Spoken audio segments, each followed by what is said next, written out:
Well, it's Thursday, December the 11th. Good morning and welcome to the Morning Brief. I'm Kayode Okikulu. Well, it's a cool morning, one of light showers, and we're grateful for the weather. Good morning. Welcome to your perfect morning starter. I am Bukola Koka. And I'm Jeffrey Uzama. Guys, what's going on? First, should I continue my countdown to Christmas? It's 14 days to Christmas. I just booked a place in your house. That's 20 days to the end of the year. Come over, come over. It's a festive season, and I think it's been a long year. Feels like 2025 was 2 years put together in one, with all of the incidents that we had in Nigeria, a lot of them still facing. So if I tell you that 2025 is a year and another year, then you know what I'm saying. But one we're currently battling with is President Tinubu's, reassertion, saying that there is no going back on the directive to withdraw police officers from VIPs. It would seem as though this is one of President Tinubu's thorny issues, right? So let's take a listen to what he said yesterday. And I want to know that from we can utilize. I know some of our people are exposed. I understand that we have to make exceptional provision for them, and the civil defense are equally armed. And I want to know that from NSA to arm our forest guards too. Yes. Take it very seriously. Okay. Again, especially livestock reform, I think the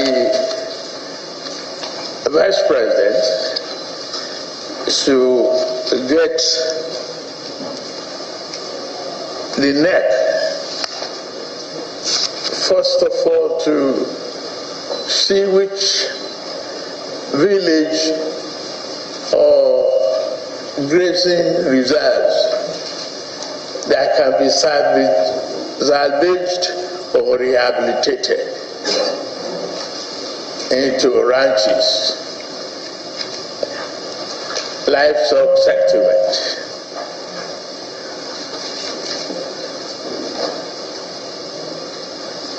We must eliminate the possibility of conflict and turn the livestock reform into economically viable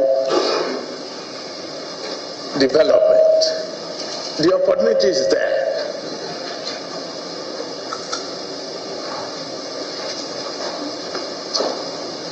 Let's utilize it.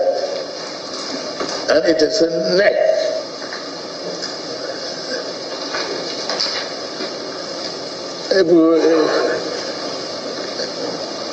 Emphasize the constitutional requirement, we see that the land belongs in the states. Whichever one they can salvage, come back to livestock village or others village. Let us stop this,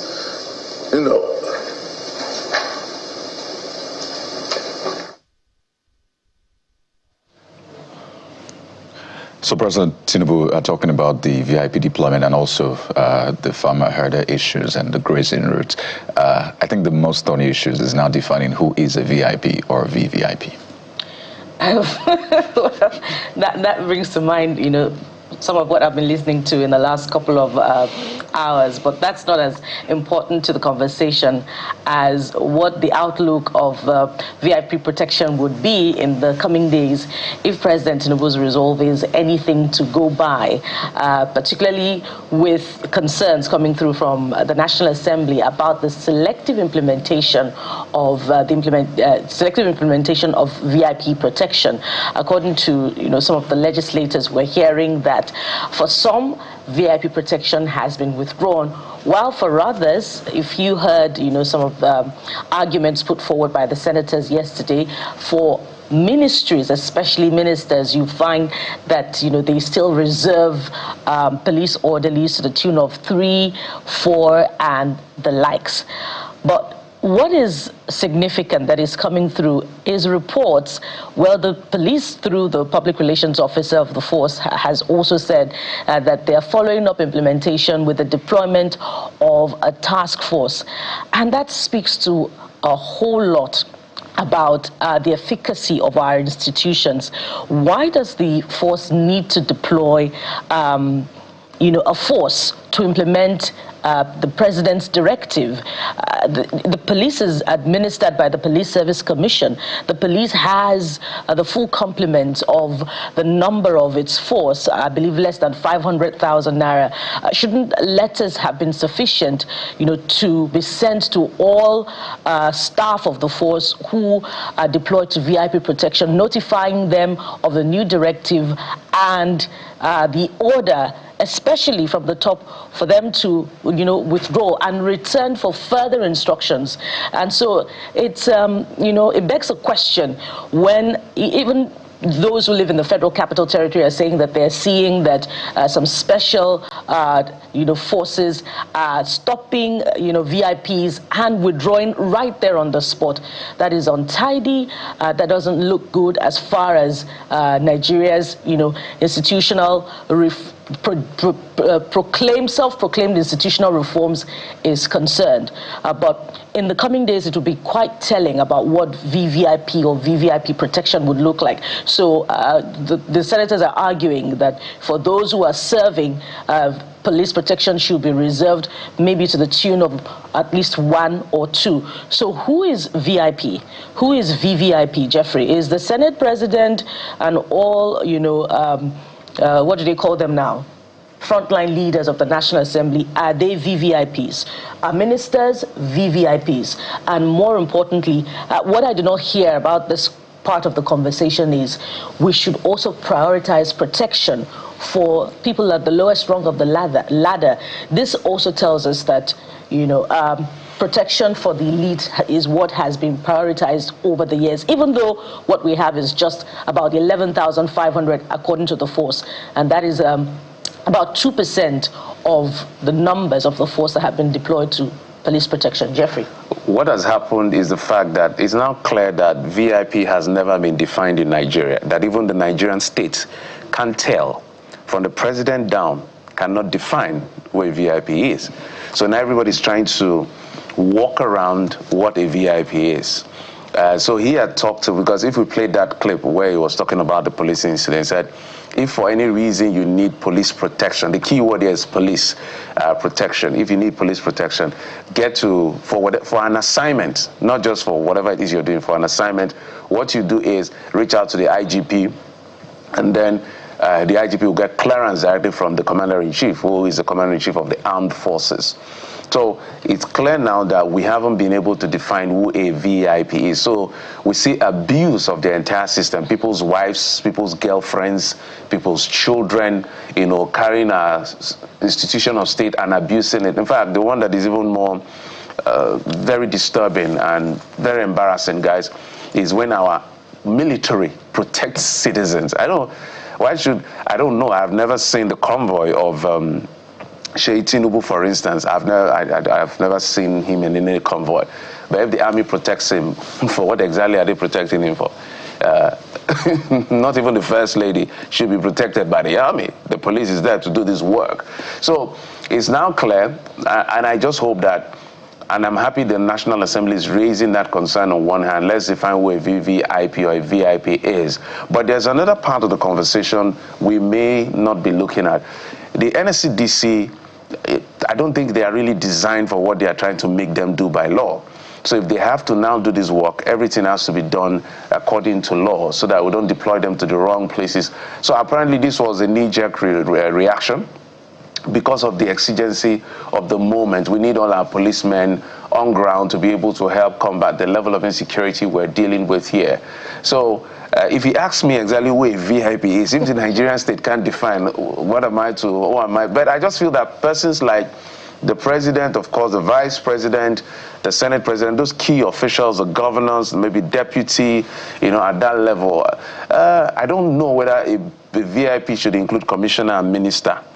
I do not know, but the experts will be able to define all of that. But the whole idea is to prune it to a certain level. You also need to look at business leaders as well, the Aliko Dangotes of this world, the Tedolas of this world, and all the Bua of this world, all of those guys. So it's for the state to clearly define. Apparently, what is now clear, as Bukola has said, is that we need to be able to protect everyone at the minimum. All lives are important. No life is more, the president's life is not more important than my life. My life is not more important than the life of somebody in Bukola's village. We are all Nigerians. The Nigerian state should be able to protect us. But we understand the responsibility of certain people that may put them in harm's way, that demand some layer of security to be able to protect them so that they don't get hurt. So let's see what the definitions will be at the end of the day and see how we play this out. But I'm happy. This is the first time perhaps I'm seeing a bit of action. So it means it's working for them to be snitching on themselves and say, my fellow honorable's wife, she has VIP. Me, I don't have VIP. So please, lawmakers, continue to snitch on yourself. Everybody now, the lawmakers are, sorry, I'm using that word jokingly, they are snitching on ministers. That if they don't have VIP, why should the minister have VIP? So it means that everybody's checking one another. That's how it should be. So now, when I go to the airport, I go to event, if I see anybody, I'll check them and send to IGP. So is this one I'm just... No, I think it's a good conversation that will help us then build a proper security system. Yes, exactly. There should be security for everybody. Exactly. That's the base. For everybody, whether you stay in ungoverned space, hinterlands or whatever, there must be security. And I think that's why we're having all these challenges, because we've focused too much on just a few and we left out the majority. So it's coming to bite us in the bum now. I know there's a 2013 document that's been flying around about who is a VIP, who is not, but we need the police to clarify. But it looks like even the police is trying to be safe here.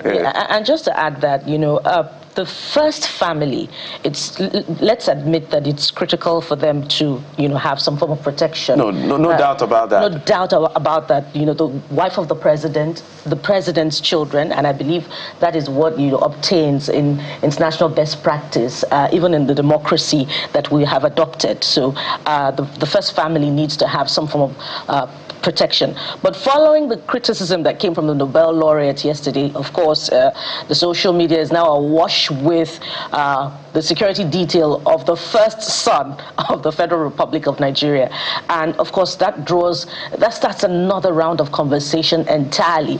In fact, some presidents of some countries, maybe in Africa, may not have that kind of security detail, you know, that the first son of the Federal Republic of Nigeria has. And that speaks to, you know, what our national priorities are as a nation, what the thinking of the political elite is. And that should be reviewed. It's a good thing that the president is now doubling down on his decision, you know, that the VIP protection be implemented. But you know, we must also point out that this is in the manifesto of the All Progressives Congress, and it is the situation that we now find ourselves in, the current circumstances where security is gaining global attention. Security in Nigeria has now compelled the All Progressives Congress-led government, you know, to move, to act. But we should not be reactionary, as we always say here. We should be visionary about what we want to achieve as a nation. Don't worry, lots of talking points on that on the show today, but just to quickly show you something that happened at the General Tunde Diagbo International Airport, Ilorin, at approximately 3:02 p.m. yesterday. A man identified as Shegun Martins gained unauthorized access to the foot of an overland aircraft that was about to taxi for takeoff and attempted to conceal himself between the aircraft tires. There you see the man being... I'm looking for the term. There's a street term for that. Literally being bundled by the ground security. I think the bizarre thing is he thought that this aircraft was bound for the United States, but no, it's a local flight. So that's the situation, or was the situation, at General Tunde Diagbo International Airport, Ilorin. I'm just wondering, why are there so many men? Just one young boy. He's a VIP now, so I don't understand. It's getting this is my call to the Honorable Minister of Aviation, who has been doing some work Employ bouncers, those types in clubs. In those types you see at clubs, if you just 2 will do this work that 1, 2, 3, 4, 5, 6, almost 7 men are busy trying to just... Jeffrey, I was hoping that you guys are going to speak to the issue. Just look at the body language of that young guy. The boy wants to go back, right? The boy is not going anywhere. I want to go to America. Leave me, I must get there. I'm just worried about... You see the way they are pulling him, they could actually hurt him in the process. But if you have... I've seen bouncers that when they show up in front of you, you have a decision to make. They are not saying anything. When you see their size and their body, you have a choice of what you want as outcome. So when you see those type and they grab you, you will move rather than drag you. But at the end of the day as well, this is not the right way to go. He may have hurt himself in trying, maybe even die in the process trying to travel to America. So please, I know Nigeria is tough. If you don't have the right path to go to anywhere, whether it's America or anywhere else, please do not endanger your life. I don't know how he wanted to escape, but this is a stowaway. He was identified, spotted, and brought out of the aircraft. So I don't think there's really much. We're going to continue to see this. There's nothing special about this. It's just for the airlines and the airport authorities to be vigilant because it's not just about him leaving, it's about him also endangering his life or her life, wherever it is. We even see it in ships as well, so it happens. Beyond the humor and, what should be standard operating procedure in the airport, which is a national infrastructure, is, this guy, his story is symptomatic of the experience of many Nigerians who, against a backdrop of especially increasing security concern and economic reforms, that have touched at the very heart of their dreams and, their ability to actualize those dreams. Everyone, or maybe not everyone, but significant number, if you talk to a number of Nigerians, they are, working hard to achieve their jackpot target such that they can exit Nigeria. And if you heard some of the countries that Nigerians want to go to, in search of greener pastures, you would wonder, how soon Nigeria would exit this season. So that's part of the problem. Shegun is just, one of the victims of the current situation of Nigeria. But we just hope that it gets better. Absolutely. So let's tell you what we're doing today on the program.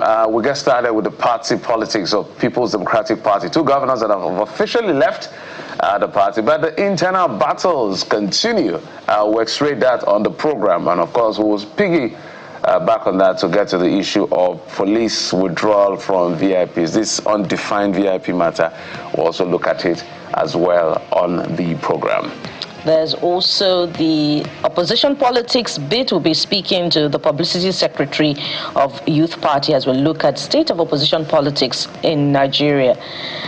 And from there, we'll head to Adamawa State to find out what exactly transpired in Bachama community, where 7 women were reportedly or allegedly killed by members of the military. The military has debunked that and put out its own explanation, but we'll be speaking to a leader of the community to find out exactly what happened today.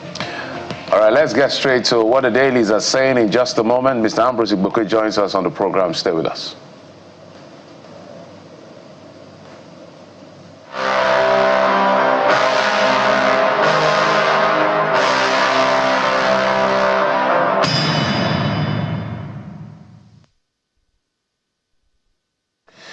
All right, let's get started with, I think the Vanguard should be a good place to start. Mr.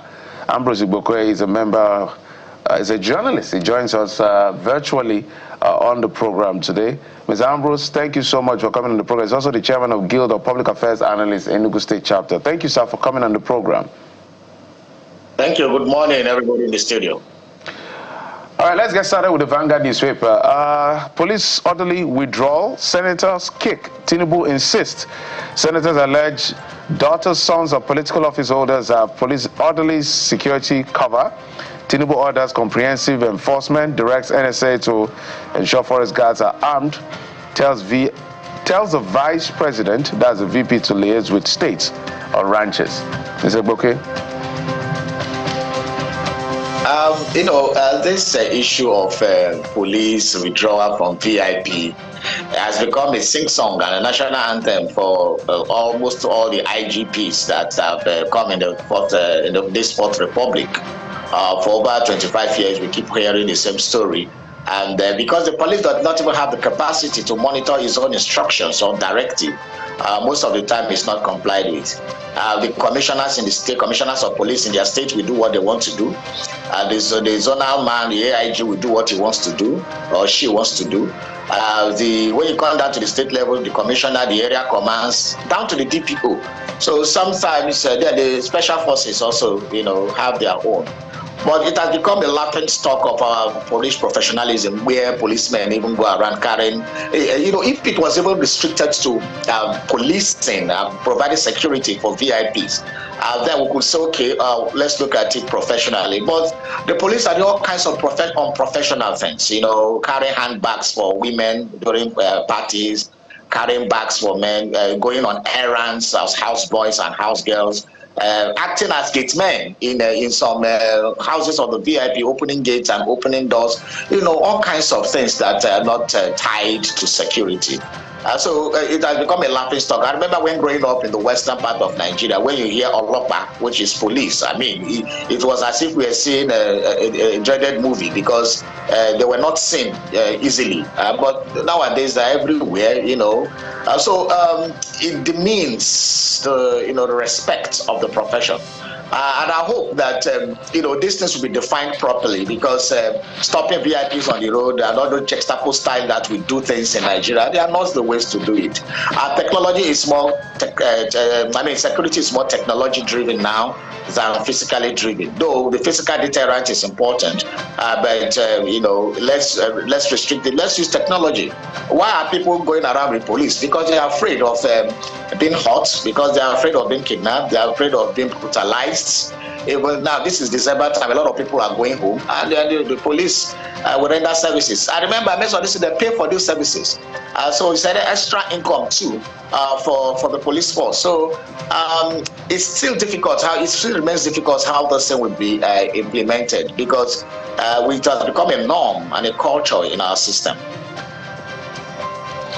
Let's get to the Guardian newspaper. We've, perhaps exhausted as much as possible the VIP protection story. The Guardian newspaper is causing us to reflect on what is shaping Nigeria's festive season now, and that's increasing prices of ticket fares for air travel. 54 taxes charges account for 35% of airfare cost, stifle traffic demand. And you see there, flying gets expensive. The graphic illustration of the story, from flight booking, 15.7 million passengers.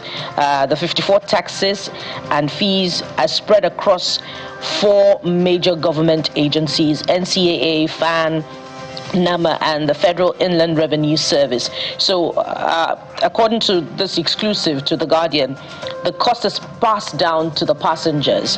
And that's quite telling about, why airlines increase ticket fares. But Dr. Ebuke, how should we be viewing this, and who should we be directing this to? Because there's an increasing call, on the Minister of Aviation to do something about increasing ticket fares.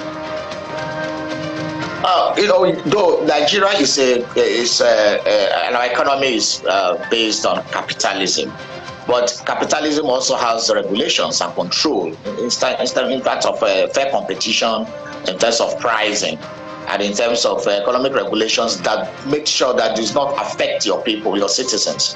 That is capitalism. But Nigerian capitalism, has introduced unfettered kinds of indiscrepancies for businessmen who flout all kinds of rules of competition, rules of fair bargaining, rules of fair pricing, and just go berserk in all kinds of things in this country. There's no control anymore.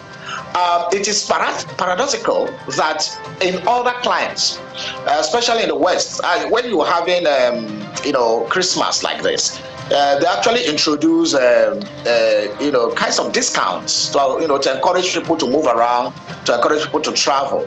But in the other, paradoxically, Nigeria, during the festivity, we hike our own price. And I can't keep wondering what is running our gene. I mean, what is running our DNA? How do we behave, to the left always and behave without concern for our fellow citizens? Now, it's the same aviation fuel you are going to use. It's the same cabin crew.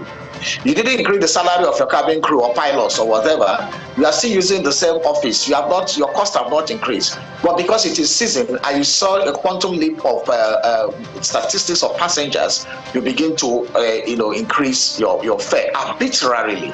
Because I don't see anywhere in the world where a less than 1 hour flight costs more than $300. We are seeing like $320, $350 for one-way flight.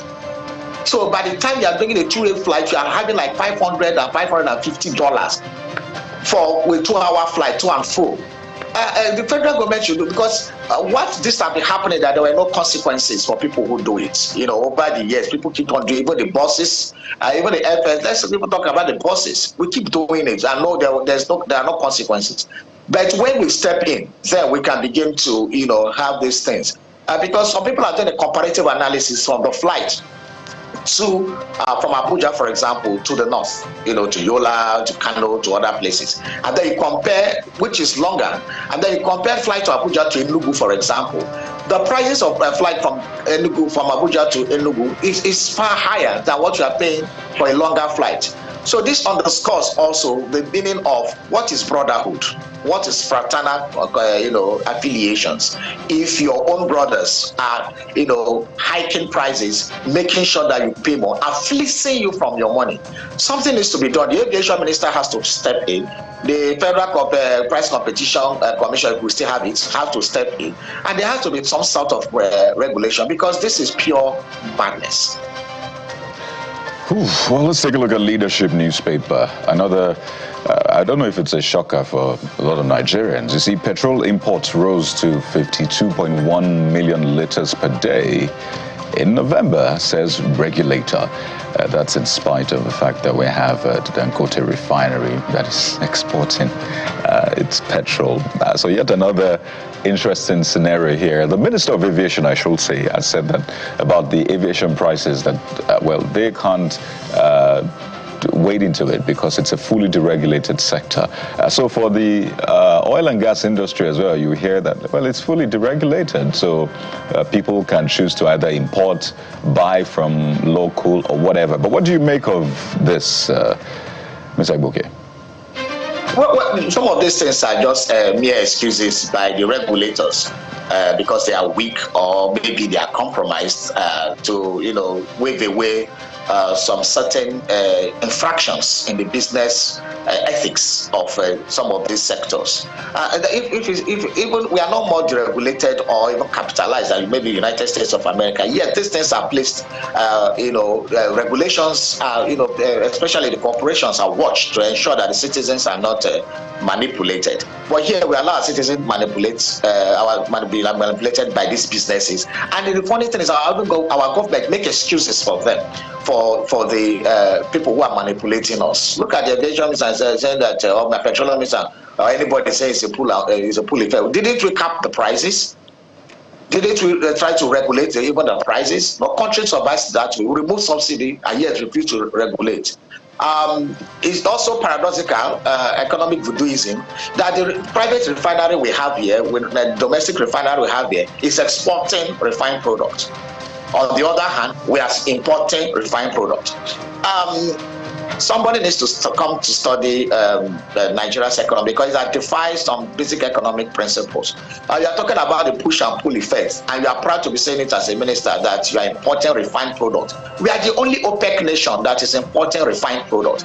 And we shouldn't be, I don't know how we say these things shamelessly before the international community. These are the things that make them not take us seriously, because we cannot even manage natural resources that God has given to us. we are importing from other countries. It's a sad reality of our economic existence. And the federal government should still bow its head in shame for not being able to refine our domestic need of refined products in the country. Ms. Ambrose Igboke, well said. We hope that the regulators are listening and will wake up to our responsibilities as a nation. Almost. Thank you so much for coming on the program. Ms. Ambrose Igboke is the chairman of the Guild of Public Affairs Analysts in Enugu State, joining us virtually from Enugu. Thank you, sir, for coming on the program. Thank you all for having me on the show. Good morning. We'll take a break. Now, when we come back, we'll switch gears to party politics. The PDP is going to be in focus in just a moment. Stay with us.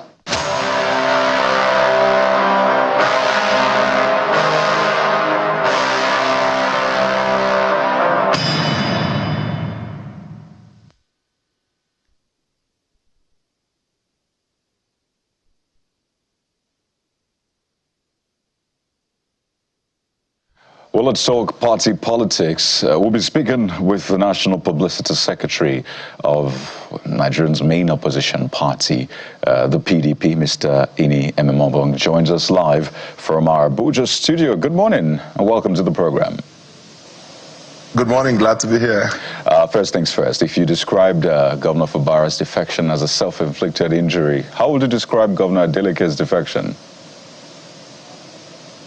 Well, Governor Adeleke's defection is he's a victim of circumstance which is vicarious because every problem is human caused and therefore should also have human solution.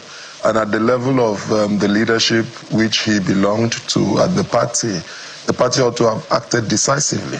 You see, the challenge is immediately we begin to feed the monster without knowing that we'll end up in the belly of the monster. After a while, we become victims. So if we feed animals to the monster, we feed others to the monster, and we think that time would solve problems. Time allows human beings to solve problems. It doesn't on its own solve problems. So it's vicarious in the sense that action by leadership, strong action by leadership, ought to have been taken from 2023, immediately the decline started. But there were negotiations. I mean, you also cannot fully blame them because sometimes you think that with negotiations, when passions are calm, that people could reconsider their position. But unfortunately, it didn't until the convention took the decision it did in Ibadan. So that's the nature of what has happened. He's become a victim of circumstances arising from vicarious liabilities, which he cannot completely extricate himself from. So you sort of give excuses for Governor Adeleke of Osun State, but for Governor Fubara of Rivers State, no excuse at all. What is really different? Because he could well say, in fact, if there's anybody that has been a victim of circumstance, it is me. So what exactly is at play here? Why do you give excuse for one and the other you slam? No, we are not giving excuses. We are saying that both are circumstantial, and even the victims of the circumstances themselves had a role to play in the conflicts that eventually engulfed and they became victims from. So we are not making excuses. But in the case of Fubara, you do know that Fubara voluntarily became a candidate of the party.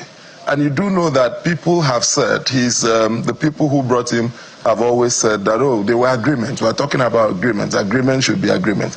Till today, he hasn't said what the agreement was. But his political party stood by him. And the point of our anger is really when he mentioned that he wasn't secure in the platform.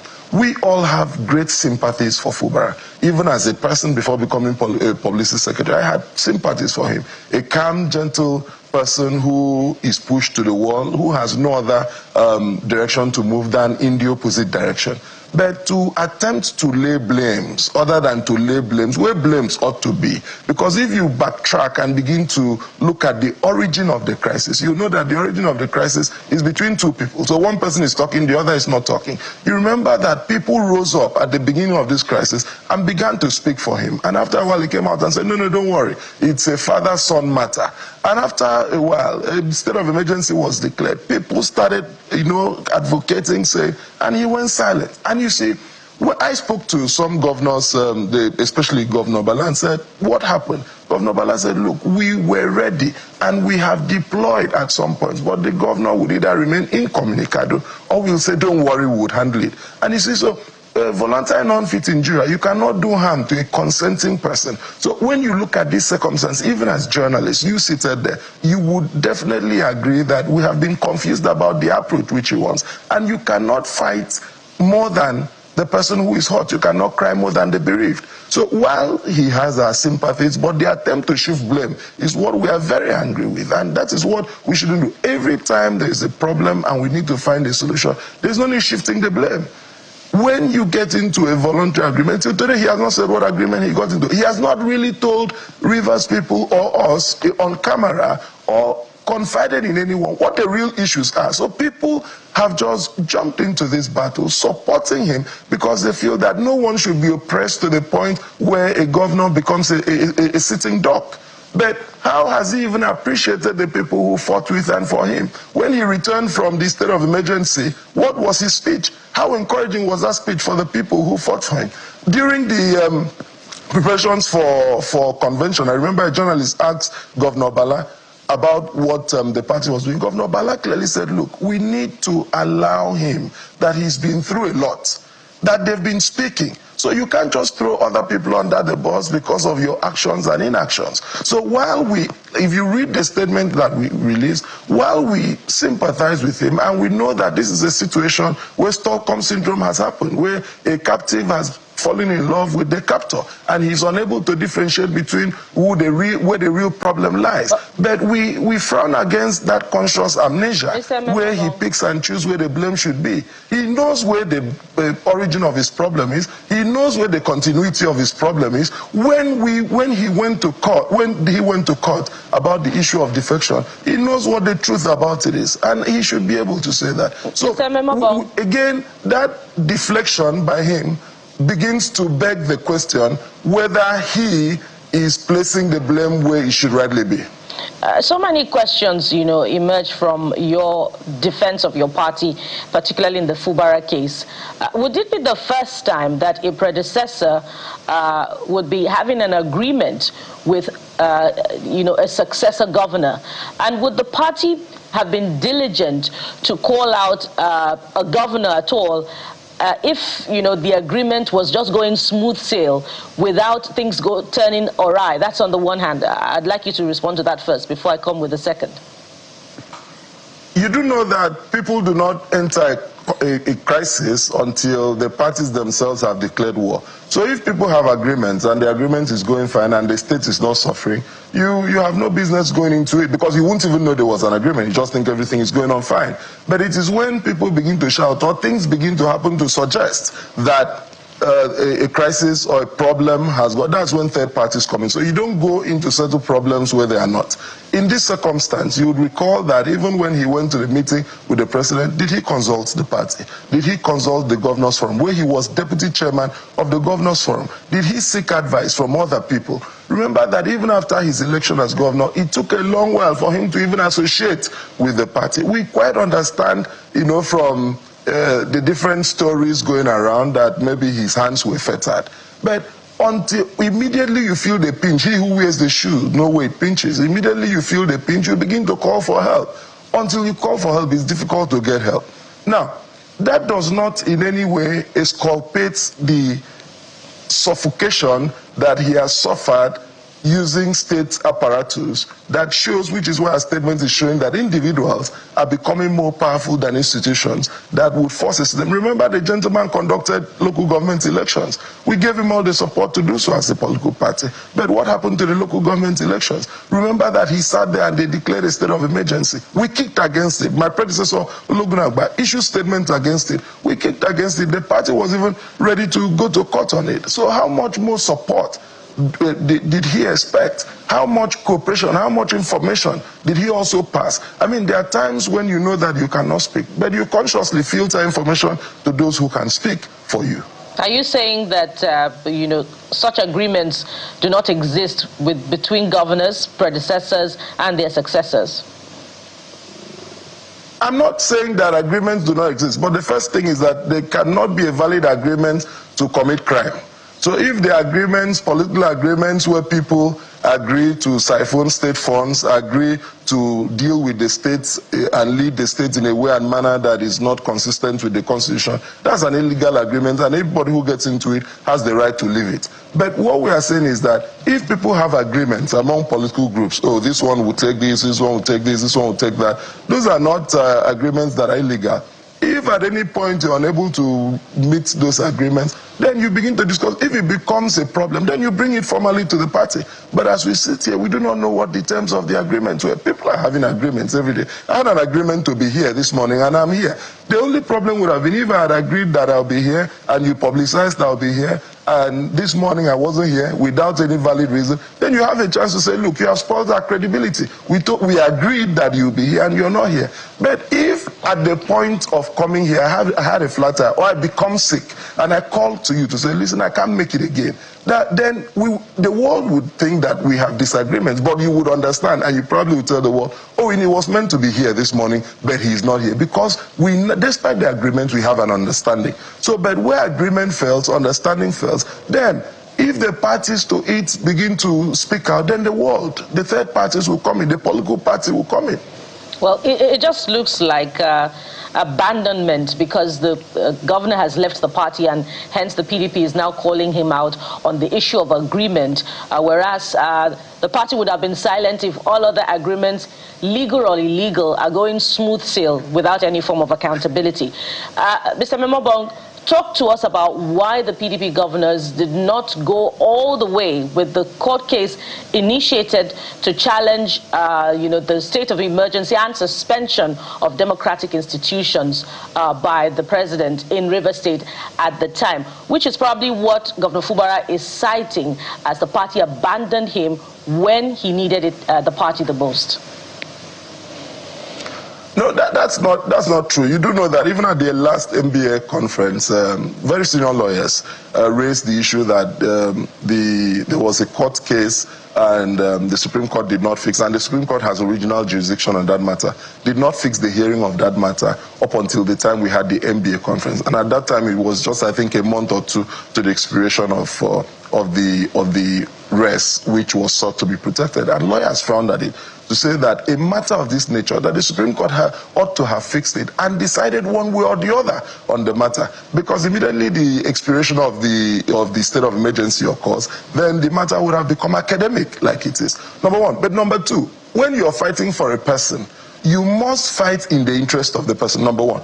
Number two is that when you're fighting in the interest of the person in whose interest you're fighting for must feel that you're fighting in his interest. So irrespective of your best intention, if that person does not feel so, he will reach out to you to say, look, I don't feel so.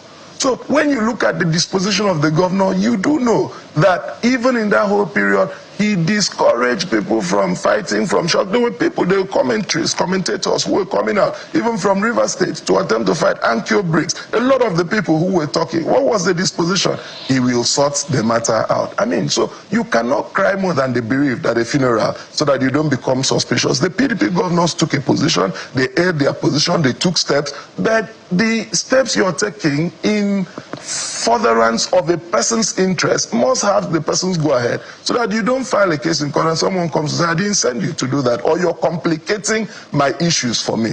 We have been having discordant dispositions from the governor. When he was ready to fight, everyone fought along with him. Look at the local government election. He had all the support from everywhere. Even when the state authorities were attempting to push him back, you saw how Nigerians supported and fought back. But in the circumstance where you are not fighting from the front and you're asking people expressly or impliedly to backtrack, then people begin to think maybe fighting further would hurt your interests. And since they love you, they also heed to you. It's like a patient who tells you, if you give me injection, I will die. That's a very strong statement. You cannot still go ahead and give that patient injection against his own will. And he says, look, doctor, if you give me this injection, I'll die. So you either need to find a way to get the patient to change his disposition, or you find alternative medication to give that patient. Well, that's a very interesting analogy. We could stretch that, but because of time, let's talk about where the PDP is currently now. Two groups. pulling apart, almost tearing the whole fabric of what is left of the People's Democratic Party. But when you look around you and you count, you realize that you have 5 governors on paper, but less than that at heart left in the People's Democratic Party. So what was once Nigeria's most vibrant party is now even struggling to pull its weight as an opposition party. And for a lot of people, it's just how the mighty has fallen. There's enough blame to go around, I must say, and it's still going around. Your NWC says it has INEC's backing. The FCT Ministers Group says, well, no.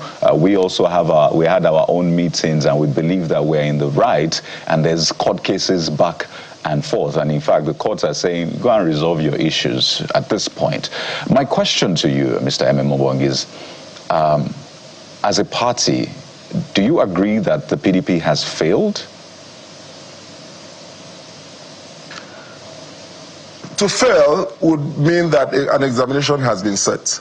When you look at the ruling party, despite having a president, look at what happened in Osun. The president had to intervene. A political party looks homogeneous when you're looking at it from outside. But when you look at it inside, it is a potpourri of countless heterogeneous struggles for power, for influence, for different things. So in fact, the political party is the hotbed for conflict, which is why the most critical leadership tool that every leader of a political party must have is that of conflict resolution. So to that extent, you must understand that as an opposition political party, in this era where you have external influences pushing as much as they can to constrict the political space and obfuscate oxygen. At this rate, by 2027, there are 2 governors that are suspect right now. Are you begging them to stay, or they can do what they want? No, in the circumstance that we are, you do know that except for the legislature where the law binds their hand, every executive has the capacity to do what is. It would be legal, but it would be immoral. So you're not begging anybody? And we are reaching out. No. I'm coming. We are reaching out. The Turaki-led administration is reaching out. The Bala-led Governors Forum is reaching out, discussing exhaustively with them. But you know that there's a thin line between what is illegal and what is immoral. All right. And so if you take a legal but immoral step, the people, it speaks to your morality. We have to go now, most of these people would, because of time. I just wanted to understand what you were doing to try to keep those governors. But we wish the PDP the very best. I think this is also a lesson for the APC as well right now. The publicity secretary of the People's Democratic Party at the national level, Mr. Eni Ememobong, thank you for your time on the program. Thank you very much. We'll take a break now. And when we return, we have more for you on the show. Stay with us.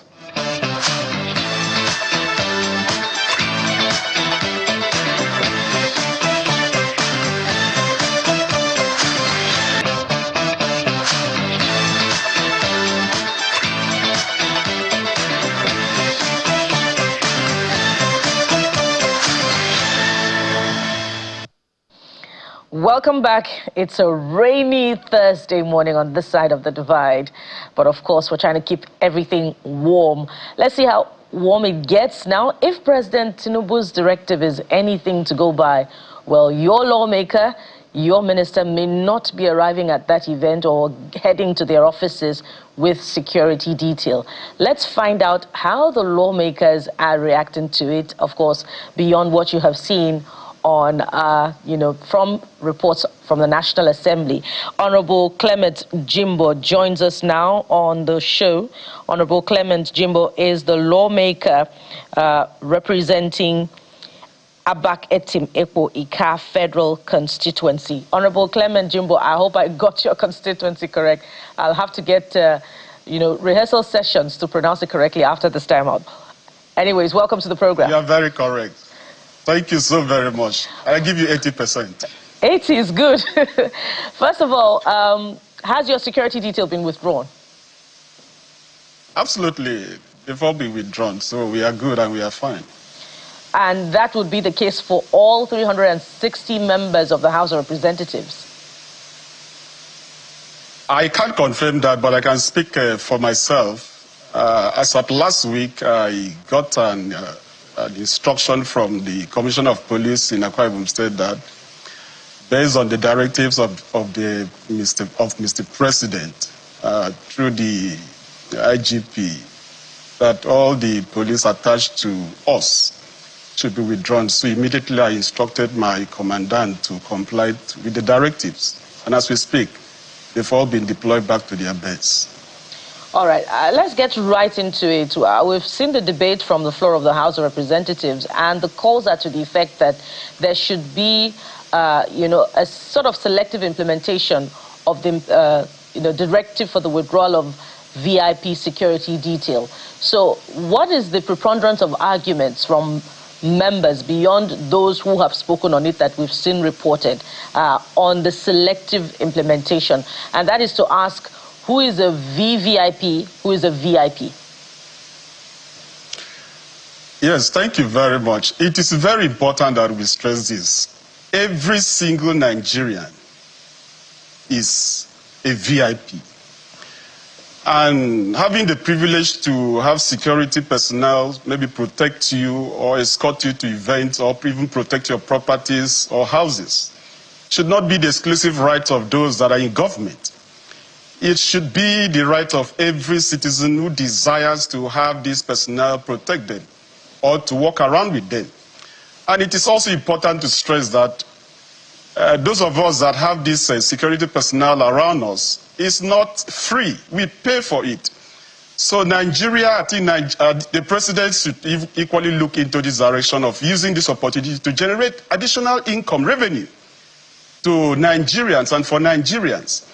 Now that these people have been withdrawn, that means the additional income that used to go to that area every month is not going to go to that area, even though the Nigerian police force has never accounted for such monies. But now I think they can operationalize it and legalize it, so to say, and let this be an additional source of revenue to federal government by recruiting able-bodied Nigerians who desire to work with the Nigerian police force, let's say up to 15,000. And if you charge an average Nigerian who desires to have a VIP or a police force attached to him, let's say an average of 150,000 naira, pay a police personnel. Multiply that by, let's say, 15,000 Nigerian police men personnel. We are talking about over 2.2 billion naira monthly. And if you multiply that by a year, 12 months, that is a whole lot of money that Nigeria can equally generate in that area. And this is not in isolation with what other nations of the earth are doing. For example, in South Africa. South Africa in just 2023 generated over 4 trillion naira from their private security personnel. And what is the population size of South Africa?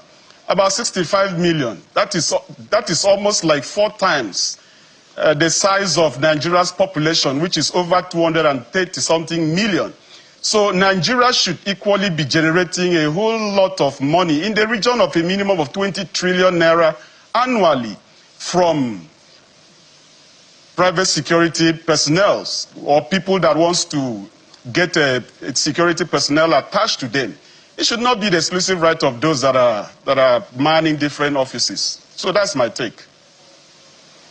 I like the economics you brought in to see how the numbers will pan out if we do things right. But let's also weigh in on the argument as to who and who is not a VIP. I know you've alluded to the fact that everyone is a VIP in that sense because the Constitution guarantees that we have to be protected by the state. That is what a social contract is. We obey the law.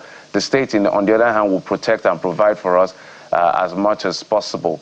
So if you were to look at what is going on, how much of the police force do we need in terms of recruitment to be able to manage? Because I'm going in line with what you said in terms of the numbers here.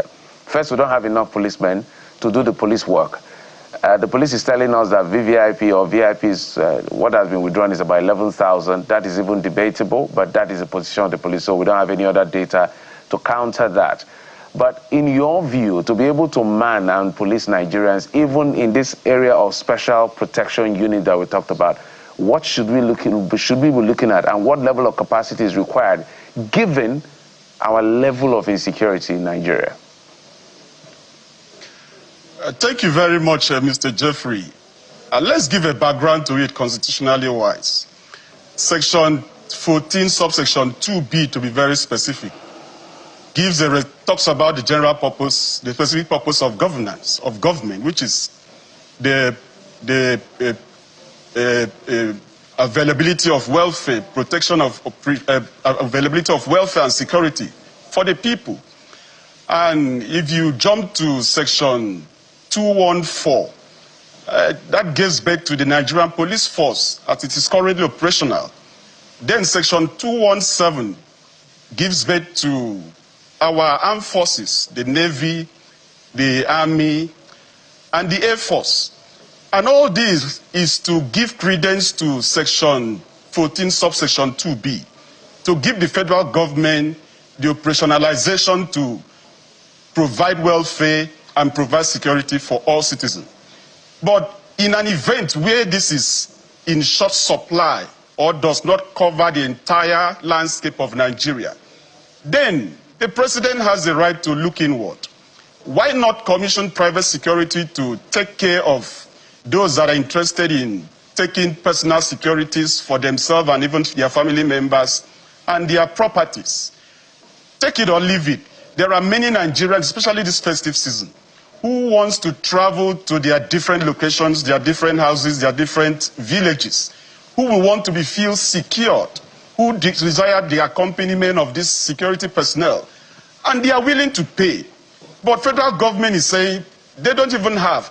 And there are able-bodied Nigerians, unemployment everywhere, that these people can be filtered into the police force to cater for the needs of Nigerians. I think there is an ample opportunity here. Like I said, if we decide to recruit 15,000 police personnel right now and tell Nigerians these are the pool that you must pick from if you need your private security, and you place maybe a monthly salary of 150,000, I can tell you that there are thousands of Nigerians that will want to pay, and that will rake in over 2.2 billion naira monthly. From that revenue, federal government can service the police force, take care of their need, retrain and train them more. Then from there, depending on the needs of Nigeria in terms of scalability, that can be improved every year.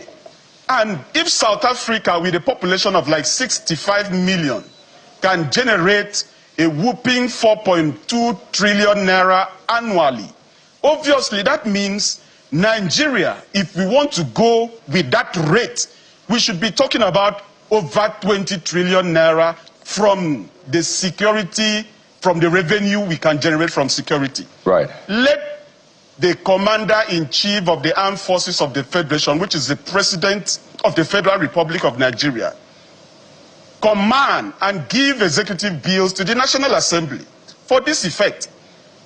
And we don't need to appropriate additional funds for this. All right. Let Nigerians who want additional security attached to them not be denied that responsibility. And if you look at it, what gave rise to the withdrawal of these security personnel from some of us? It wasn't because the country was totally safe. That, okay, since the country is totally safe, we don't need these personnel attached to you again. It is actually because of insecurity. Right. And now you've withdrawn these people, and there is no immediate replacement. As at yesterday from the Federal Executive Council, the President only gave a directive to the Interior Minister and the DG of Civil Defense to work together to see how to replace, meaning that right now there is a gap, there is a vacancy, there is a lacuna. You know, so if that is not expeditiously done, right, something untoward can happen to some of us that are members of the parliament. Let me also buttress this point. Every single member of the parliament has in his own envelope a minimum of 400,000 Nigerians. Like in my own constituency, it is a minimum of 150,000 Nigerians that are under my care as a representative in just one local government area. If you cross it to the two local government areas that are equally overseen, we are talking about over 250,000 Nigerians that are under my care. And such a personnel deserve to be protected by the state, even though it is not free. And if you look at what it will cost Nigeria to replace Clement Jimbo as a member of parliament, God forbid anything happens to Clement Jimbo, it's going to cost Nigeria a whole lot, a whole lot of money if I get as you a correctly, result of organizing a different election. But if you look at minister, for example, minister is an appointee of government. I get it. Let me come in quickly now. If I get you correctly, you're saying the president should still keep the, well, let me say, current arrangement where the police protects, politically exposed persons such as yourself, but structure it in such a way that it raises revenue that goes to the pool, that you're able to use that to employ more and equip the police. Is that what you're saying, if I get you correctly? Absolutely, very correct. Good. So the president, as you alluded to, said the Minister of Interior and the head of NSCDC should work and ensure that you get the protection you need. And I want you to see this from the point of view of everyday Nigerians who have been left without security, because majority of the security is now attached to VIPs, politically exposed persons. For them, they're thinking, wait, you are just experiencing in 2 days what we've been experiencing for years. So now you understand how we have been feeling and how we feel on a daily basis when we're attacked and there is no sort of protection. But let me speak to the recommendation by the president, because I must say, if you are speaking with your constituent, I want to imagine a lot of them agree that security should be provided to everyone and not just VIPs, the 150,000 plus people that you represent. So now the NSCDC has been tasked with that responsibility. I don't know if you and your colleagues have had interface with the NSCDC, but why aren't you championing private security, for example? Why aren't you saying, let us have a law, a bill that is able to empower the private security industry to protect us? I mean, look at South Africa. I don't know if you mentioned South Africa earlier, but that is a case that a lot of people have referenced, and it's worth, I mean, it's business at the end of the day, right? So why aren't lawmakers looking in that direction? Why must it be police, police, police? Okay, thank you very much, my very good brother. Let me throw a little light in your introduction and shed a light on those gray areas. For Clement Jimbo seated down here, I don't feel insecure. I'm a product of the people.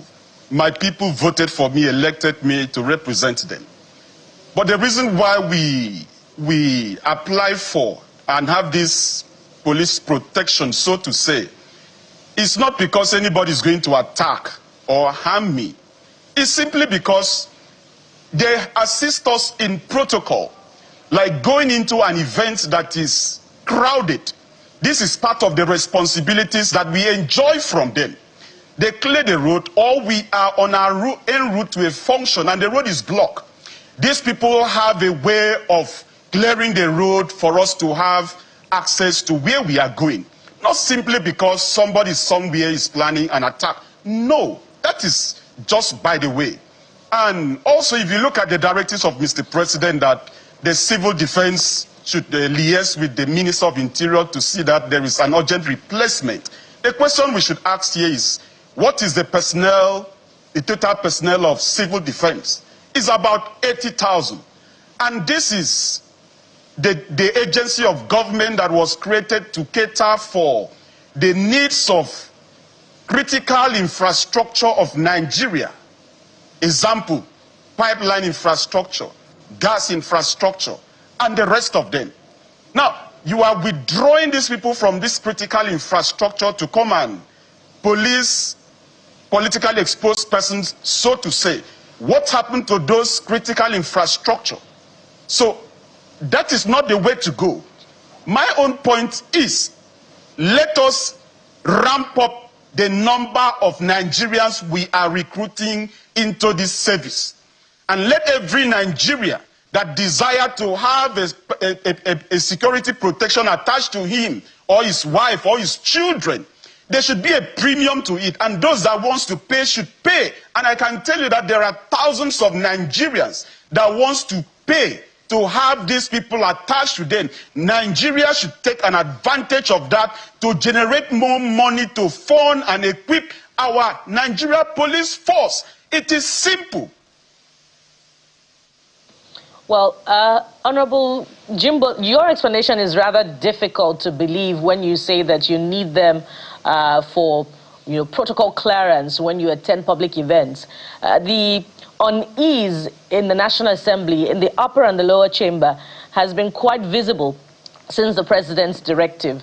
And many Nigerians are wondering if this,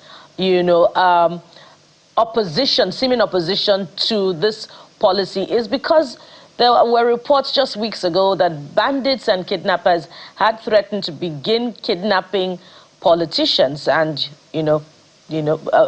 quite a number of politicians are National Assembly members. So is that really the case, Honorable Jimbo? Well, I would like to speak for myself. I went through an election that I did not have to hire one single security. Throughout my electionary campaign, I didn't go with any security. Even after the election, I didn't go with any security. I'm in Abuja here, I don't have any security. My family is here, I don't have any security. I only have need of them when I travel to my state and I want to attend a function. Like I said, okay, right now, my house in Akwa Ibom State, it is not policed by security for the past 1 week and nothing has happened. And I've traveled a couple of times to my state, attended a function without the escort of these people, and there is nothing. Let's take it for the fact that we in the South, we are blessed that the level of insecurity we face in the South is minimal as compared to what we witness and see in the North.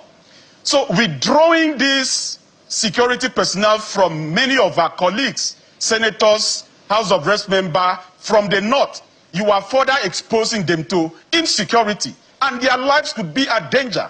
And don't forget, Section 12 or Section 14, subsection 2B, gives clear that the primary responsibility of government is welfare and security.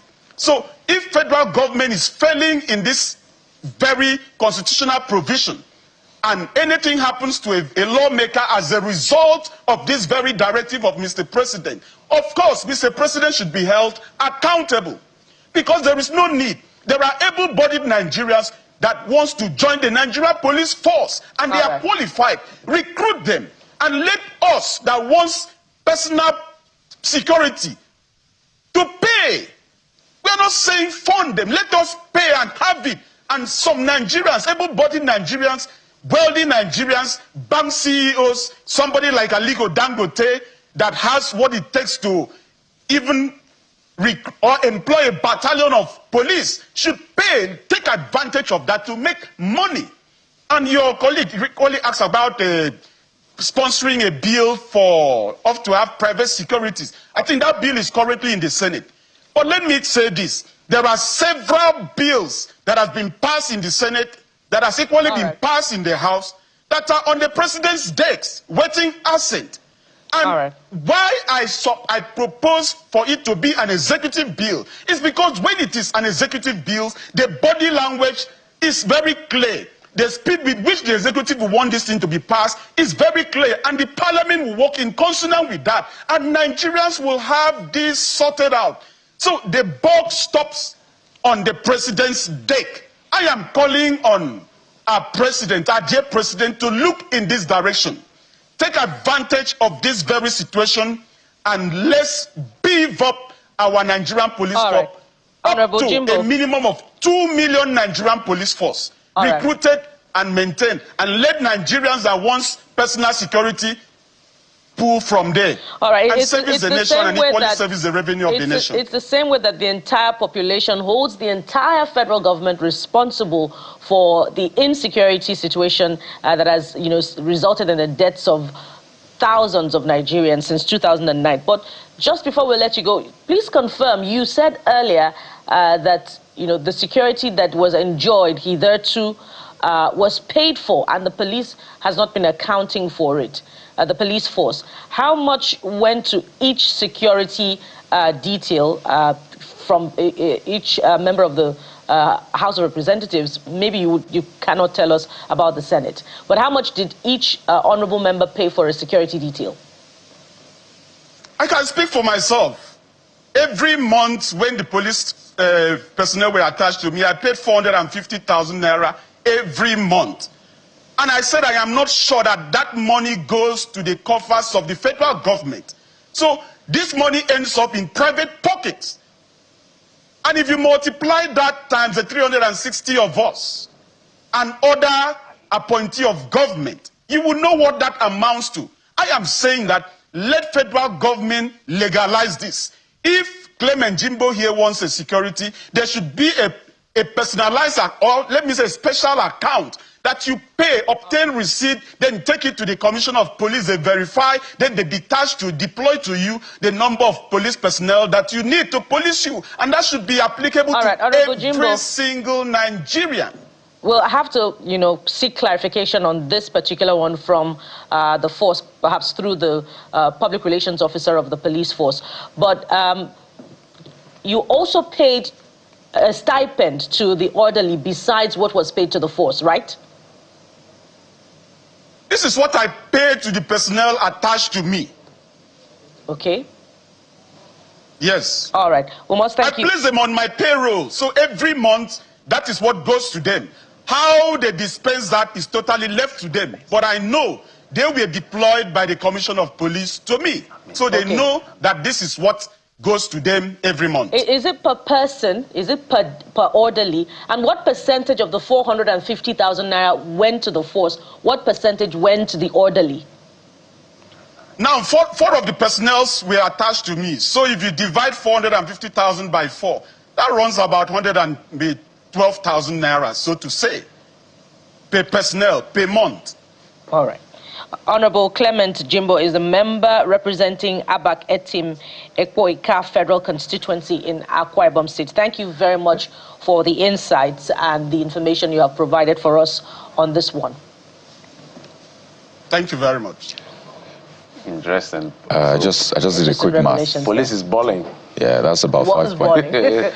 I did a quick math. There's a special protection unit. That's their job. Yeah. It's under the SPU, Special Protection Unit. So people pay for these services. That's why even if you need, you can go and pay for it if they verify that you actually need that level of security. And I'm sure some pay even more. But let's take it that 450,000 naira was paid per, the 11,566 that have been withdrawn. That's a total. So he's saying he has 4. So let's do it per one. That's 100. So that's 100. 12. I see. So we have to do the math. 100 and 12 per person. So 112. Some may have 6, some may have 4.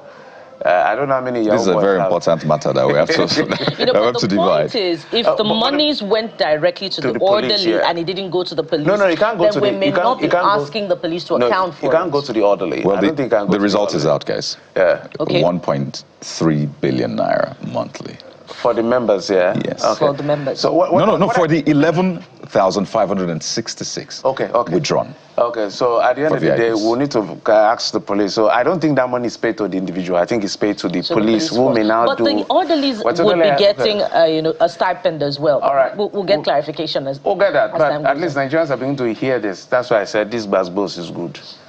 We'll take a break. We'll be back. Stay with us.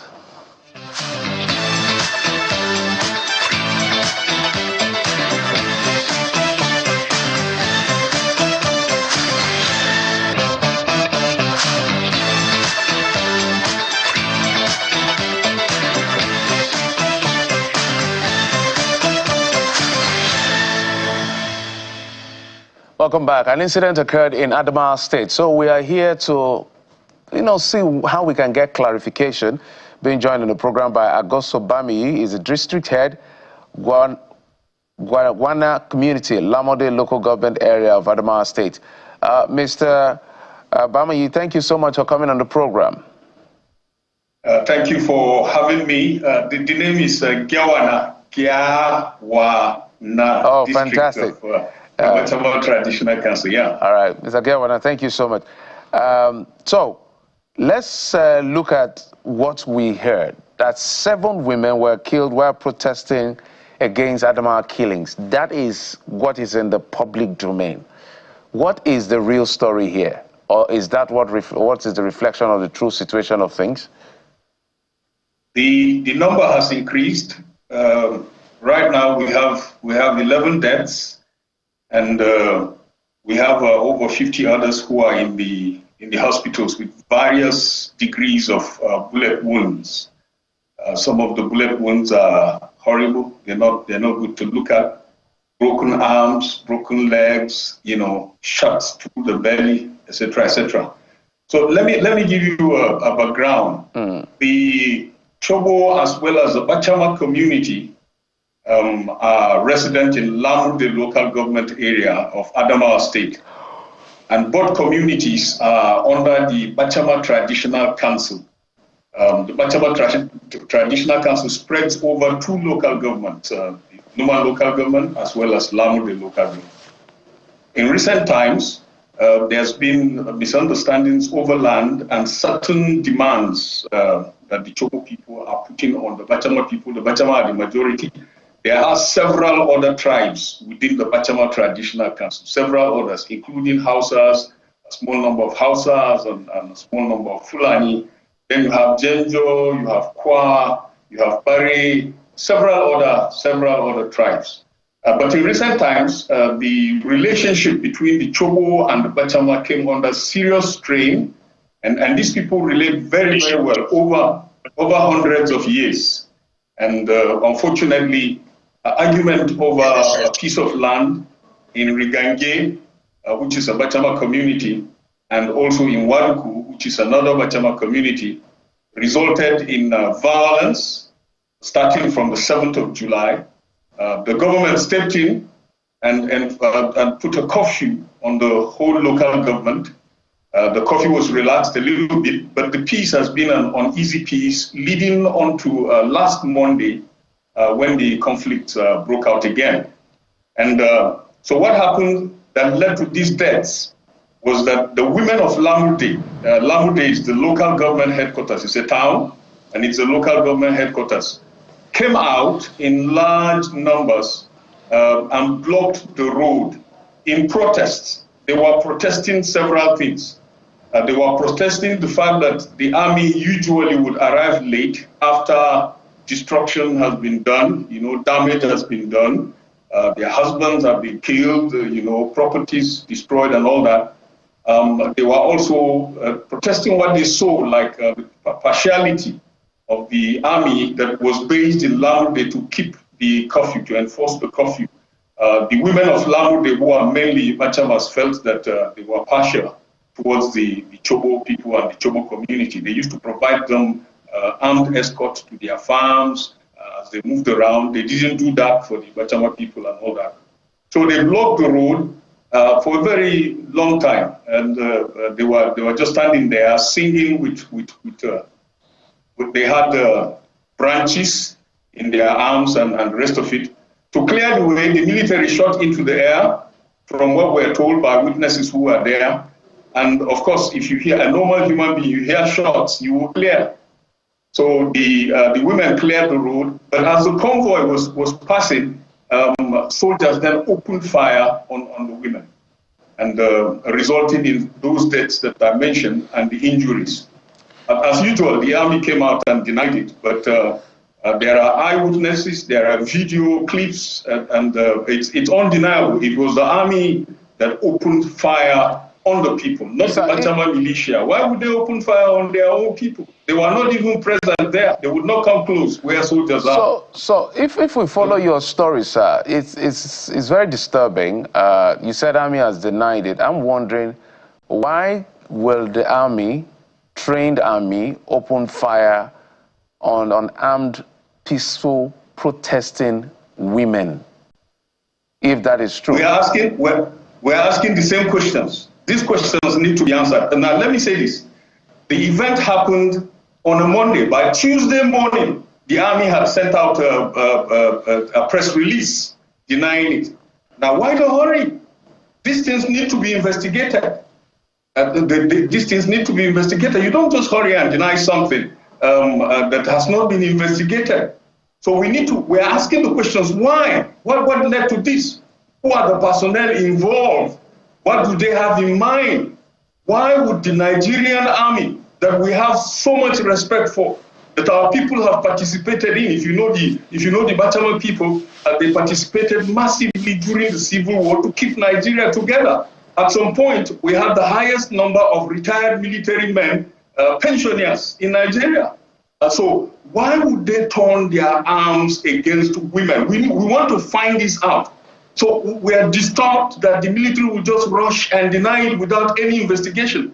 And that's why we are calling that there should be an independent investigation. Shells that were fired has been picked up by our people. We have the shells. There are other evidences. Let these things be investigated. That's what we're asking. If I may comment, sir. So what is the Army's... I haven't seen the statement of the Army, so that's why I'm relying on you now. What is the counter-narrative?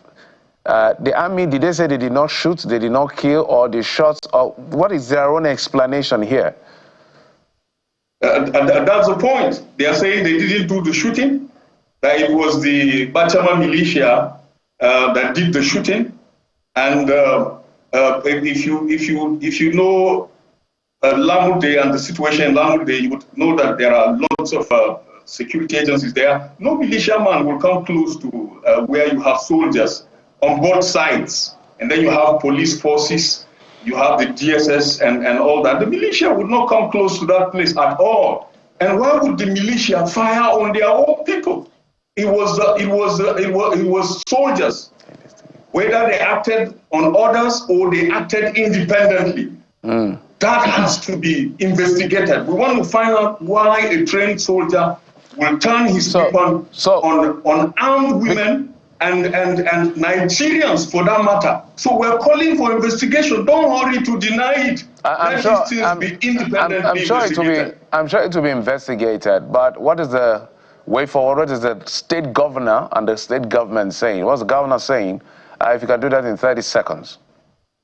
Unfortunately, there is no direct statement coming from the government except the curfew that it reimposed on the local government. So we're waiting to hear clearly from the government. I understand there is a security meeting coming up today. Perhaps after the security meeting, they would issue a statement. We are waiting, just like Nigerians are waiting to hear from the Adamawa state government. Yeah, we'll definitely keep tab on this because this is serious. Can't just have women killed and there's no proper explanation. But I'm sure we'll get to the root of this. But we must thank you, Mr. Bosobami, District Head, Guayana Community, Lamode Local Government Area. Thank you, sir. We just wanted an update on the development, and we'll continue to follow up. Thank you, sir. Thank you very much.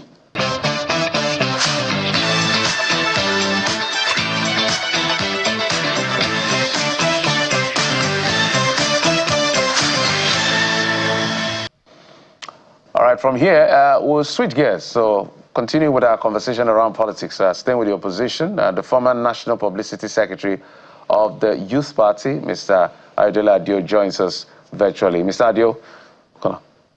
Yes, indeed, Mr. Adio. Welcome to the program. If you can hear us, you know, it's a very a situation that is not looking good at all as far as opposition politics is concerned. We just finished our conversation with Mr. Inni Ememebong, the publicity secretary of the People's Democratic Party, and you know, a party that was once the glory of Nigeria in terms of politicking has now been, you know, reduced to perhaps less than a shadow of itself, with potentially just 3 authentic PDP states left in the fray. But you know, there also seems to be a bipartisan outlook for opposition politics across board in a number of states. Abia, for instance, is Labour Party. Anambra is APGA. We now have Oshu State, that is Accord Party. What does it look like? Not forgetting, okay, I mentioned Abia being Labour Party already. What does it look like from where you see it?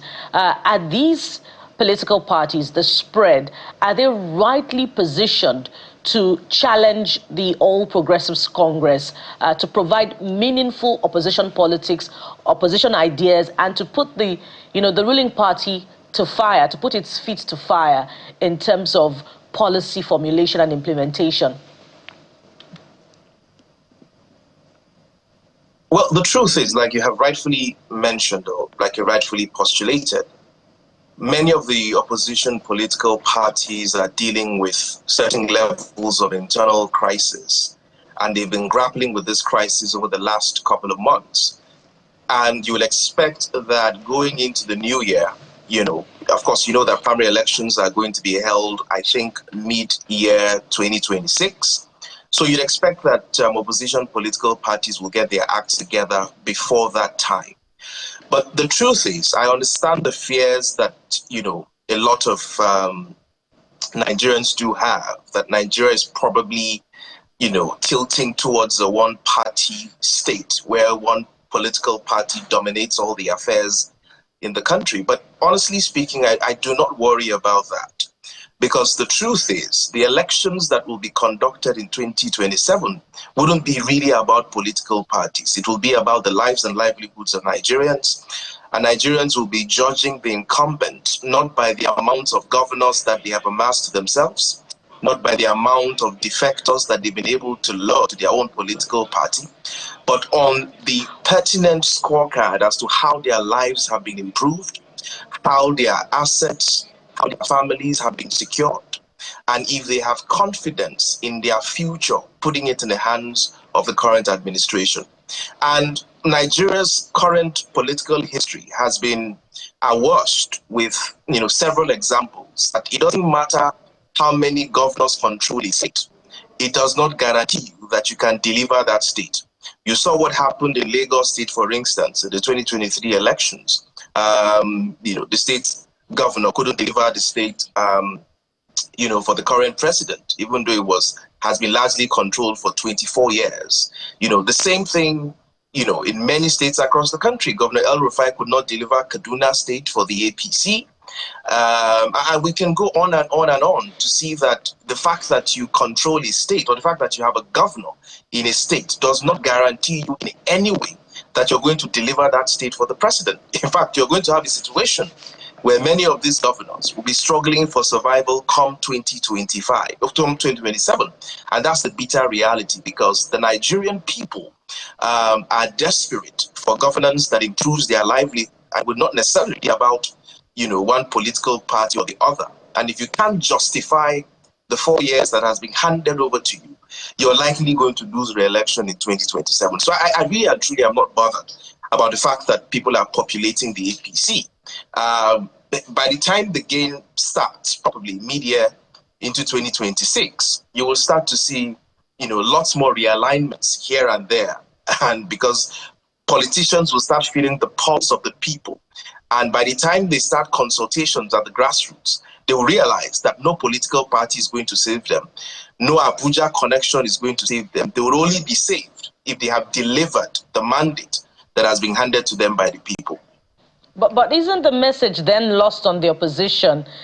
If you, being a member of the opposition, you're saying that perhaps they'll get their acts together before the 2027 general elections. Is that what the opposition is limited to? I mean, we see a template, with the parliamentary system of government in the United Kingdom, where the Conservative Party provides meaningful opposition in criticism, alternative policy to the ruling party. But the opposition is clearly missing here. Does Nigeria's opposition need some form of training or reorientation on what opposition politics really should be? Bukala, you're throwing jabs, though. But I mean, I do get your point. The truth is, and I'll be honest with you, why there isn't a clearly defined opposition ideology that sort of differentiates many political parties from the incumbent. The truth is, why you're seeing this pace in coalition from the opposition and putting forth quite a decisive an intentional act together is largely because of the way the incumbent has conducted itself against the opposition parties. You know, for instance, that, let's use the ADC as an example. In many states across the country where they've tried to gather, to hold meetings, to have gatherings, they've been attacked by thugs in those countries. Lagos is a case in point. Ekiti is another case in point. Kogi is another case in point. So, they've been attacked, recklessly, by thugs who are loyal, to certain parts of the incumbent. And it's been difficult for these political parties, to organize, to mobilize, because they are constantly under attack. Now, the truth is, the mounting of the hurdle that opposition parties have to scale over the next couple of months is not one of ideas. Actually, it's one of survival, because it doesn't matter how much ideas you put together.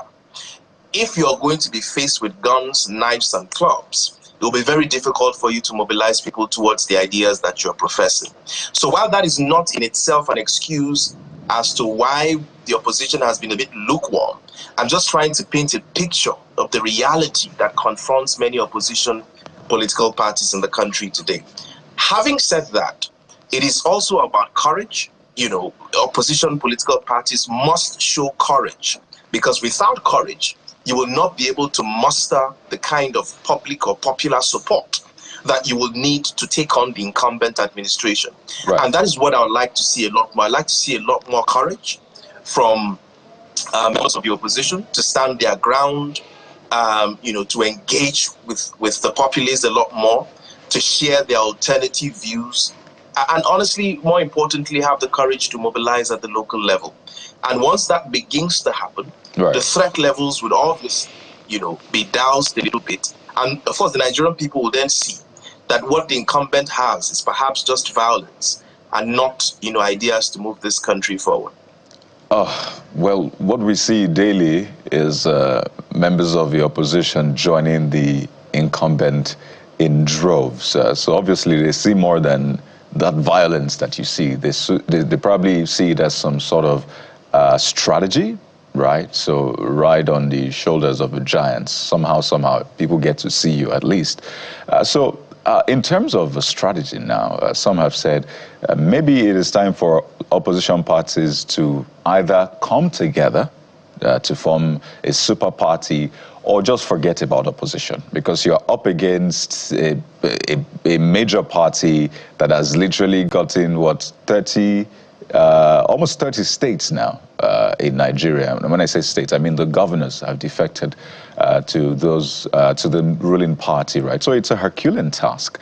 So what is the conversation around coming together? Imagine if all the other 17 parties come together against the APC. Is that hard to do? Well, the truth is you have so many competing interests across board. I would like a situation where there is some sort of coming together of all the political parties on the opposition to put, to put a challenge towards the incumbent. But the reality is, many other political parties have competing interests, and it might prove difficult for you to align these interests, across board. However, there's clear intention from 2 or 3 of the dominant opposition parties, whether it's the PDP or the Labour Party, that or the ADC, that have shown intention to put up a stiff opposition towards the incumbent, and you can see that they have been mobilizing across the country. So the question you might be asking is whether or not the PDP and to a very large extent the ADC wants to put together a united front against the incumbent. And that's going to be a difficult conversation to have because of the internal wranglings in the PDP. And obviously, we have to always deal with the problem of zoning or not zoning. Which region is this presidency going to be zoned to? So all of these conversations makes it very difficult to have a united opposition. But what I can tell you confidently is that the incumbent is very beatable. They're really standing on spaghetti legs. And I say this not because I'm sitting as an armchair analyst. I'm saying this as someone who contested elections very recently, who went from ward to ward, from local government, from polling units to polling units, engaging people in the grassroots. And I can tell you for a fact that the people are desperate for an alternative, system. They are desperate for a new kind of. Well, that's a lot of confidence there, and I was really looking forward to hearing Mr. Adio land on his point. He says the incumbent is very biddable. Is Mr. Adio back? I think unfortunately, he's not back. Yeah. But I'm wondering how that will happen. Will it be the result of an alliance between the PDP, the Labour Party, the Accord Party, the ADC, the New Bride, and the All Progressives Grand Alliance? It looks very impossible. Because some of these parties are saying we're supporting the president at the presidential elections. Well, the truth is that politicians now have made a mess. But Ms. Adeleke, thank you so much. We wanted to take your final thought, but we're totally out of time. But that means we'll have more engagements with you in the coming days. I understand you've resigned from the Youth Party. Where are you headed? Well, we're still praying about it to know what next steps we'll be taking in the next couple of weeks. Once that decision is finally made, we'll be the first to know. All right. We'll be here to hear. All right. Thank you. Adeleke, former National Publicity Secretary of the Youth Party. Guys, so that's the situation we found ourselves in terms of party politics. We'll get to look at all of this. But what's going on? Well, Nigeria's Victor Osimhen being crowned Sportsman of the Year at the 2025 GQ Turkey Men of the Year Awards. He received this prestigious award at the elaborate ceremony just last night. So what a way. I mean, we didn't get the World Cup slot, right? But at least this is something. We're getting the fashion slot.